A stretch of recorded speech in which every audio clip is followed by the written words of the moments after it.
as the saying goes, all good things to those who wait. Welcome everyone to Barnes Nobel. How are you this evening? She's coming up in just a second. I know, I'm anxious too. First, I'm going to bring out our moderator this evening. He is the founding editor of the New York Times book website and reviews books and interviews authors for NBC's Weekend Today in New York.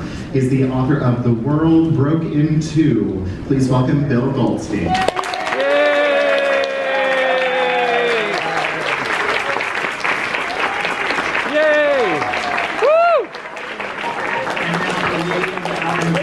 Over 30 albums of music, chart-topping hit singles, multiple award-winning film scores, and treasured children's books. Boys and Trees, a memoir, was a New York Times bestseller, and she composed Romulus Hunt, a family opera. She won an Academy Award for Let the River Run, as well as a Golden Globe and Grammy, making her the first and only female artist to win all three for a single song as composer and artist. Please welcome Carly Simon.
Well, thank you all for being here. Thank you, Carly. I can't to say that. So this is your second book, and I'd like if you could just say a little bit about how you came to write your first memoir and then this book about Jackie Onassis. Well, my first memoir, Boys in the Trees, was written because I didn't have anything else to write about. And I thought it was a good subject. The song that I had written, named Boys in the Trees, had a certain je ne sais quoi, a sort of an implication that the rest might be interesting. And it talked about my growing up in a little Eve room in my house in Riverdale, and looking out the window and seeing all the boys growing in the trees, and wondering if I was up to them, or whether I would ever sneak in front of them, or whether they would love me, or whether it would take me to go to them. And I wrote about mainly my early romances, my relationship with my father, my relationship with my first therapist, who I went to because I had developed a stammer, and he was there to cure me of that. And during the process of writing the first book, I came to realize that there was a lot of material about Jackie Onassis, and again, it wasn't the right time to be writing about her because I was writing a time period which went from the early 70s until the early 80s, until 84. And so most of the memorabilia, the letters that I had written to Jackie and she to me, were another period for the second book. And so I reserved them and started writing a book touched by the sun, primarily about Jackie, because she was the majority of the material that was reserved for the second book. And incidentally, she had asked me to write my memoirs. That was one of the first calls she ever made to me, was asking me to write my memoirs. She said, "You are so interesting people." And lo and behold, did she ever know that one of them would be her. So it you, in a certain sense, full circle, that that's how you began to be acquainted, although you were resistant when you first met her to writing your memoirs. I mean, you tell the story that you began but had to stop, and then you went in a rather different direction, although you and she worked on books together. Tell us about your professional relationship and then how that became a friendship. When I started writing the memoir that she suggested that I write, based on all the interesting people that I knew, it became a problem to write about, since most of it settled on the nucleus that was my family, and the relationship between my mother and father, and between my sisters and I, between my sisters and my mother and I. And it was too sensitive to write about at that point in my life. There was too much that I was going to have to leave out that was interesting, and that was the most important part of the material. So I asked her if we could exchange that for Amy the Dancing Bear. And so the acceptance was overwhelming. And so I wrote Amy the Dancing Bear, which was the biggest hit children's book that it certainly wasn't as big as Shel Silverstein's, but it was a pretty big children's book. And it was met with a lot of good reaction. And we ended up writing 3 more books after that together, where I wrote it and she edited it. So you took successful refuge in children's books for a while, and while you were doing that, it's not, I mean, I used to be a book editor. I didn't become close friends with many, if not, certainly not all of the authors that I worked with, some of whom I would not even want to say I knew. So how did this long professional relationship really take a very personal turn? Because that's not always what happens. No, during that time, she also called and invited me to, or asked me to do her a favor, which is to find her a band to play at her daughter Caroline's wedding. And so I immediately called my friend Mark Cohen, who was the lead singer for a band called I forgot the name of it. The Supreme Court, of course. And so I took Caroline and Ed down to see the Supreme Court, and they loved them, and they thought it was a perfect dance band, and that they could sing a couple of numbers while they were at it, and that if I felt like it, I could sing with them. So we rehearsed a couple of my songs too, and so that was the next stage. That was the next evolution of our relationship, and it was pretty funny. I was like an hour and a half late to the wedding. Well, they forgot me. And it was wonderful. It was a splendid affair, and it was most fun.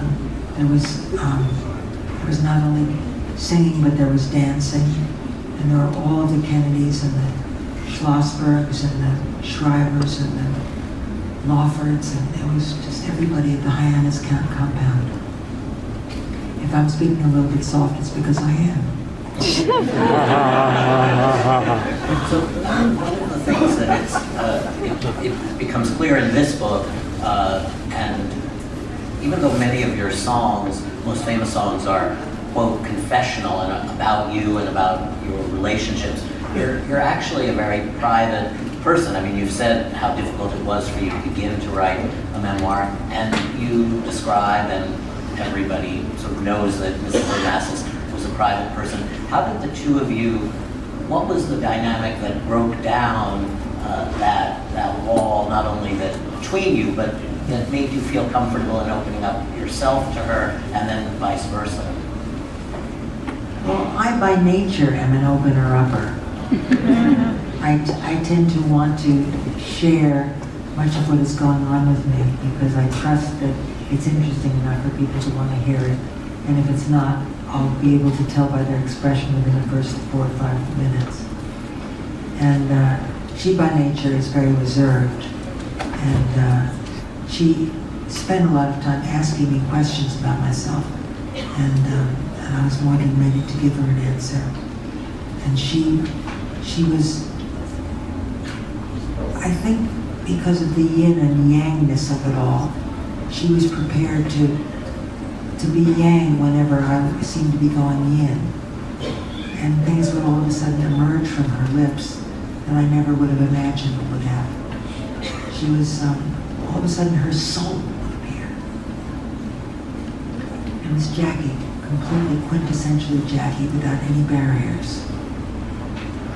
You give a very vivid sense of her opening up to you, and yet she doesn't seem, in your account, to be a person who responded well, or you didn't need to ask her direct questions about herself, that it was a much more relaxed kind of give and take. She did seem to talk about things that I didn't expect her to talk about. And they would come out just as little nuggets along the way during a dessert platter. She was surprisingly a wealth of information about herself when she wasn't even that sure that she was being a wealth of information. So in some way, in what she thought she was withholding, she was actually providing. I think so, yes. And you're very interesting about the way in which she looked at the world and was able to give you advice. I guess she was about 15 years older than you, and she seemed to be very, I don't know if motherly, or at least avuncular with you, taking you under her wing as someone who she wanted to help. I didn't have many friends who were older. Most of my friends were, in that time, were friends who were parents of my children's friends. And my own schoolmates who I had maintained a relationship with. And so Jackie was a kind of a motherly figure, kind of an older sisterly figure. She gave me lots of advice. I was constantly being sort of, somebody that needed to be taken care of. And she was very truthful about telling me she said, "Who do you think your friends are?" And I said, "Well, so-and-so is my friend." "No, she's not." "Not so fast, Abernathy." And I said, "Why?" And she said, "Well, so-and-so said that she wasn't a fan of your opera." This was about Edna O'Brien, who's one of the people I love most in terms of being an artist in this world. And after she'd been at the opening of a reading of my opera, mine and Jake's opera, Robin's Hunt, she expressed to Jackie some kind of intolerant viewpoint. And Jackie called me up and said, "Do you know who your friends are?" And do you think she had just learned how to and how not to trust people in a way that you had never really learned? I mean, that she'd had to learn that lesson? I don't think she was at all shy about telling me what I should be on the lookout for. She wasn't reserved about telling me about my husband Jim, who I love very much. She said, "But you're not going to respect Jim if he doesn't get a job." And she was very open about that with Jim as well. And I was sometimes really surprised at the honesty with which she delivered these remarks. I mean, there was no holds barred. She was definitely of the opinion, one way or the other, that so-and-so was my friend and others were not. And you give very good, I mean, you're a wonderful storyteller. That's not a surprise to anyone in the room. And you How do you know? Well, we've heard you sing. You synthesize your stories very well in 3 minutes, 4 minutes, and also over 200 or 300 pages. So, I mean, that's a very unusual gift to be able to do it both ways. But so you show Jackie and I feel intimate with her after your book, even though I did not meet her, Mrs. Onassis. You show her drawing on, I think, what we would all say is a very interesting marital history to give you advice about your own romantic entanglements. And that not too many people would have that kind of marital advice from someone who had married or so complicatedly. She was very honest with you about her relationships. The most interesting point was when she said, she asked me the question, don't you think it's, how do you feel when you walk into a pharmacy or a supermarket and you hear your husband who is no longer there and he's singing on the radio? And of course, it was a pointed question. And I said, does this remind you of anything in your past? And she said, Jack used to sit on the end of my bed and write his inaugural address. And I thought, I have to compare that to James's singing The Secret of Life. And there was something relative about it. I could definitely understand. I mean, it would have been more similar to her than it was to me. And in this book, as I said earlier, I mean, you're very frank about your own life during, from the period you met her in the 80s until today. I mean, I'm talking about your time in rehab, which seems to have brought you and Mrs. Onassis much closer. I mean, you relied on her then. Was it more difficult writing about yourself in that way or about her in that way? I was saying things that she was feeding off of. I know I was entertaining her. It was an entertaining thing for me, as well as a bitter and deep and meaningful thing for me in that rehab. I was only there for a week, but the people that I met and the people that taught me things and the people that became my background singers were a various and fascinating group of men. And most of them had beaten up their mothers with a railroad tie. And I had been, this sort of uptown person taking too many Sinutabs.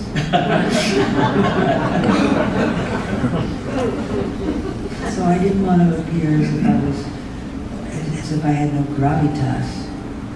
So I wanted to pull out the occasional Percocet.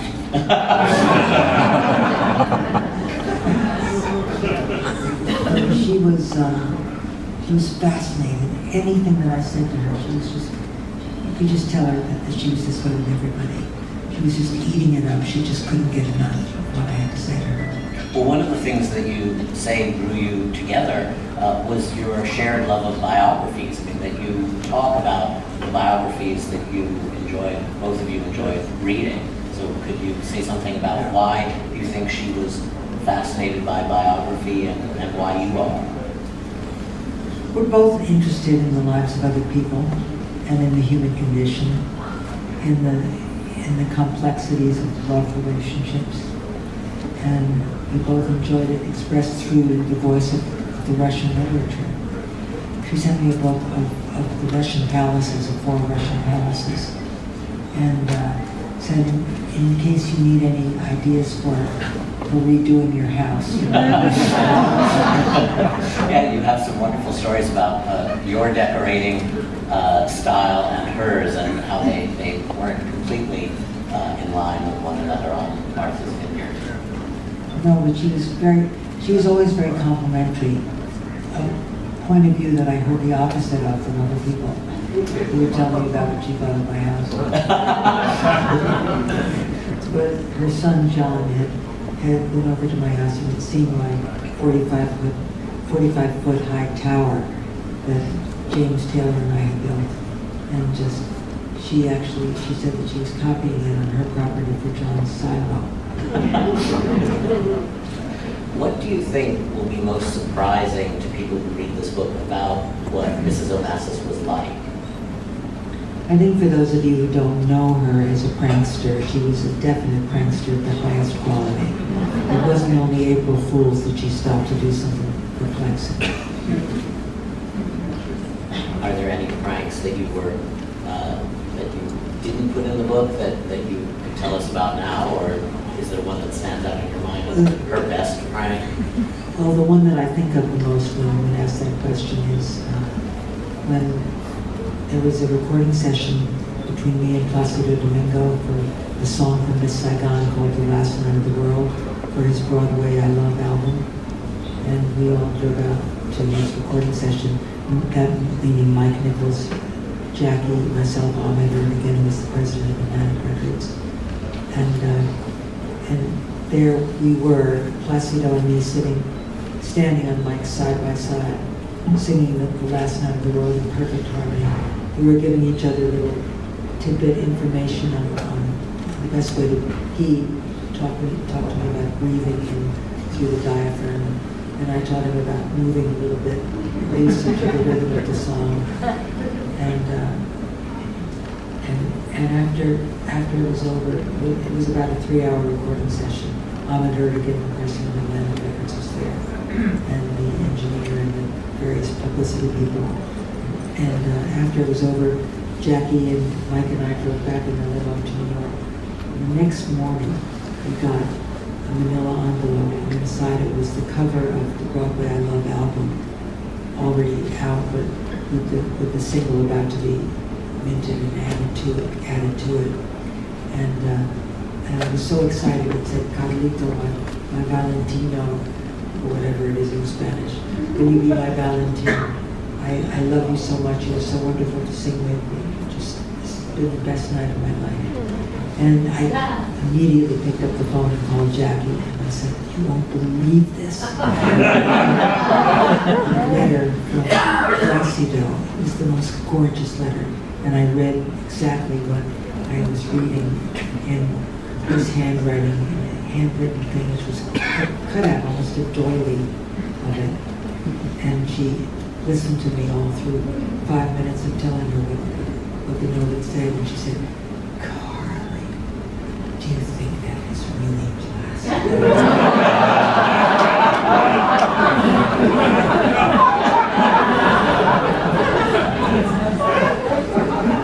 I was so enchanted. It was so amazing. And of course, I had totally believed it up until that point. But that's what she picked those opportunities to play out as much as she possibly could. She was a prankster and was delightful. And did she enjoy being pranked upon? I mean, I'm not quite sure what the phrase would be, but did you pull any pranks on her that you could tell us about? Not deliberately. Accidental pranks? Accidental, not pranks, but I made some faux pas that she handled very well.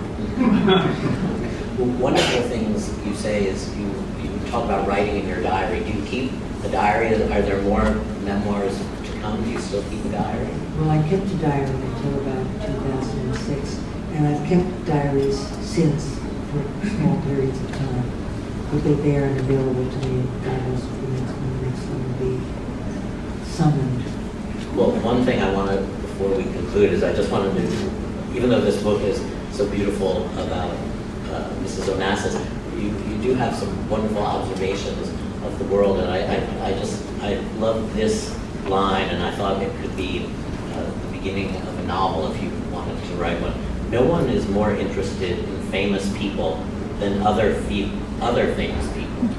I stumbled on it. No one is more interested in famous people than other famous people. It seemed to me worthy of proofs, and so I hope there's a bit more insight like that and fun. I mean, the book is really, it's sad because you describe, honestly, her death and your relationship to her after her death, but it's also so enjoyable and comes so much from your heart. I've got to go back and see what's on the cutting room floor. Where there are scenes and anecdotes.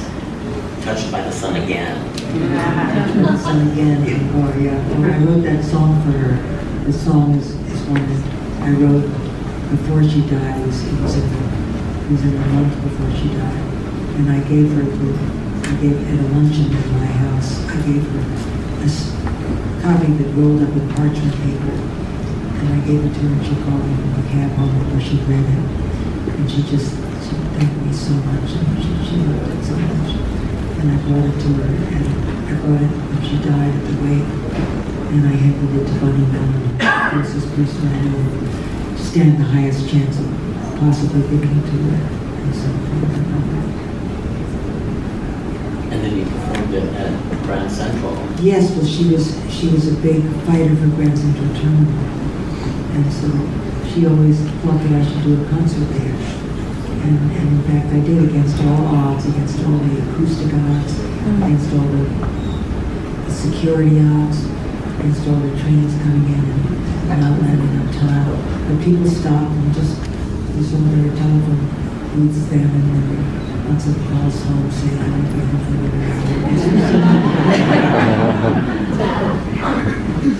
Well, I think people are eager to have you sign their copies of the book, but thank you so much, Carly.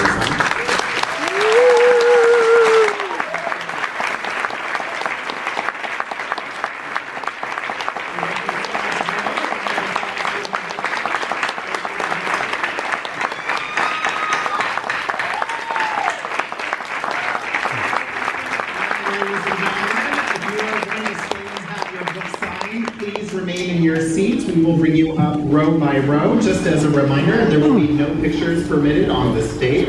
Sorry, I'm a little louder than the others.